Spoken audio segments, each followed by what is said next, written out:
وہ کرنا، یعنی کہ جو بھی کنٹریز ہیں 57 مسلم کنٹریز ہیں ان کے درمیان جو کلچرل، سائنٹیفک اور پولیٹیکل سپورٹ ہے اسے بڑھانا تھا۔ اس کے بعد انٹرنیشنل لیول پہ جو پیس ہے اسے قائم کرنا، پیس اور سیکورٹی کے لیے کام کرنا، جبکہ یہ مسلم ممالک کو ہی یو ایس اے اور باقی یورپی ممالک کے اٹیک سے نہیں بچا سکتے، جیسے کہ ہم دیکھ سکتے ہیں افغانستان، عراق، شام، اس کے علاوہ جتنے بھی ہے لبنان وغیرہ جتنے بھی کنٹریز ہیں اس کے اوپر یو ایس اے اور باقی جتنے نیٹو ممالک ہیں انہوں نے اس پہ اٹیک کرنے کی کوشش کی ہے، اور باقی جتنے بھی انٹرنل افیئر ہے اس پہ دخل اندازی کی ہے تو اسے ہی روک سکے، اور باقی اس نے کیا کام کرنا تھا اس کے لیے۔ سائنس اور ٹیکنالوجی کے فیلڈ میں ایڈوانسڈ ایجوکیشن پہ کام کرنا بھی شامل ہے۔ 5 اگست 1990 میں 45 فارن منسٹر کی ایک میٹنگ میں کائرو ڈکلیریشن لایا گیا آن ہیومن رائٹ ان اسلام، جس کے اندر یہ بتایا گیا کہ جو اسلام ہے اس نے انسانوں کے رائٹ کو پہلے ہی واضح کر دیا ہے،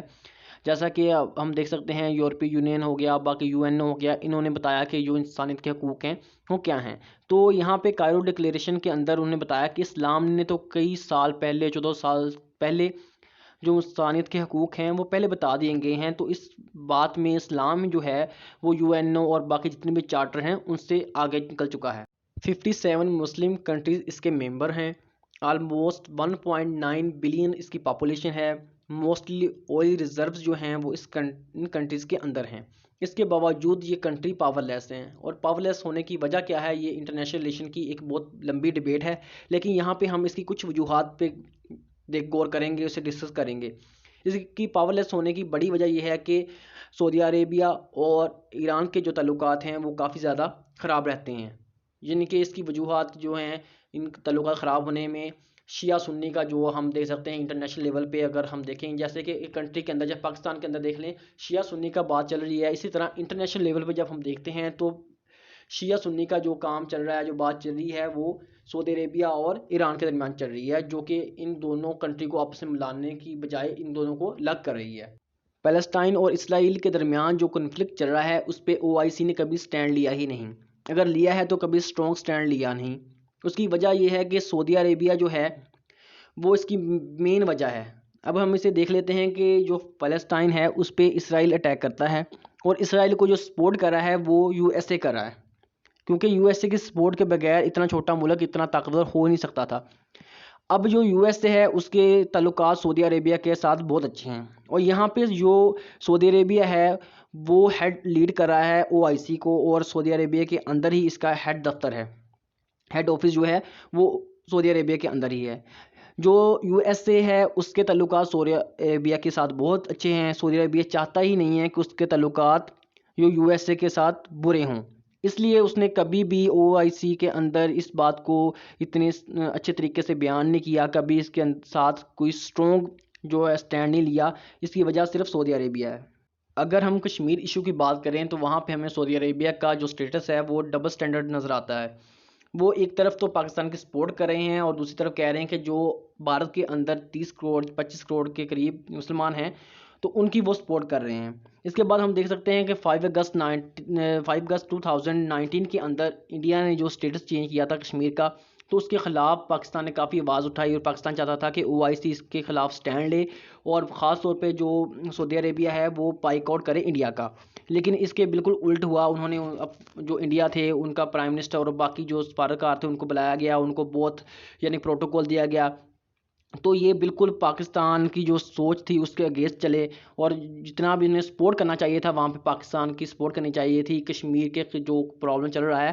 اس کے اگینسٹ، تو وہاں پہ انہیں سپورٹ نہیں کی پاکستان کی، انہوں نے الٹا جو انڈیا تھا ان کو بلایا گیا، ان کو پروٹوکول دیا گیا۔